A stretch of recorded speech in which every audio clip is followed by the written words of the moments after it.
নাই। আপনার ইজ্জত আমার ইজ্জত। দোস্ত বলেন তো, আল্লাহ তাআলা আমাদের উপর কত নিয়ামত দিচ্ছেন একটু বলেন তো, বলেন, কথা বলেন। আপনারা যত কথা বলবেন তাড়াতাড়ি শেষ করা যাবে আমার। কত? কুরআন আল কারীমের দুই জায়গা, সূরাতুন নাহল, সূরা ইব্রাহিম, দুই জায়গায় আল্লাহ তাআলা কথাটা বলেছেন। আল্লাহ বলেন, وَإِن تَعُدُّوا نِعْمَةَ اللَّهِ لَا تُحْصُوهَا إِنَّ الْإِنسَانَ لَظَلُومٌ كَفَّارٌ।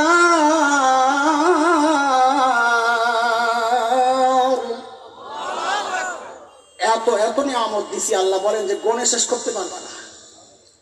আচ্ছা বলেন তো, এই সব নিয়ামতের মর্যাদা এক না বড় ছোট আছে? কথা বলে না।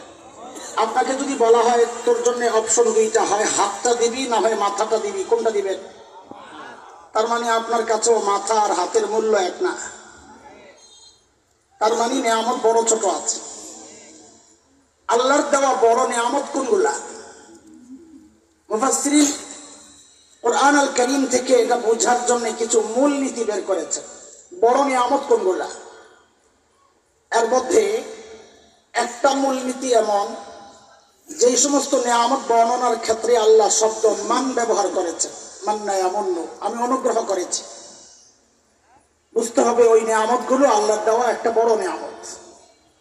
যেমন সূরা হুজুরাতের শেষ আয়াতের আগের আয়াত, আল্লাহ বলছেন, ইয়ামুন্নুনা আলাইকা আন আসলামু কুল লা তামুন্নু আলাইয়া ইসলামাকুম বালিল্লাহু ইয়ামুন্নু আলাইকুম আন হাদাকুম লিল ঈমান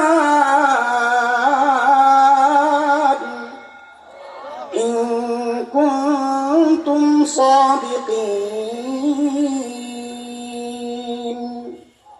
আল্লাহ বলেন, বান্দা, আমি যে তোমাকে ঈমানের নিয়ামত দিছি, এটা আমার পক্ষ থেকে তোমার জন্য একটা বড় নিয়ামত। আরেকটা বড় নিয়ামতের কথা আমি শুরুতে যে আয়াত পড়েছি, সূরা আলে ইমরান 164 আয়াত, সেখানে আল্লাহ বলেছেন যে আমি যে আমার শ্রেষ্ঠ রাসূলকে তোমাদের রাসূল বানায়া পাঠাইছি। লাকাদ মান্নাল্লাহু আলাল মুমিনিন, ও মুমিন, এটা আমার পক্ষ থেকে তোমাদের জন্য আরেকটা বড় নিয়ামত। কাজী রাসূলকে, সর্বশ্রেষ্ঠ রাসূলকে রাসূল হিসাবে পাওয়া, এটা আল্লাহ জানে।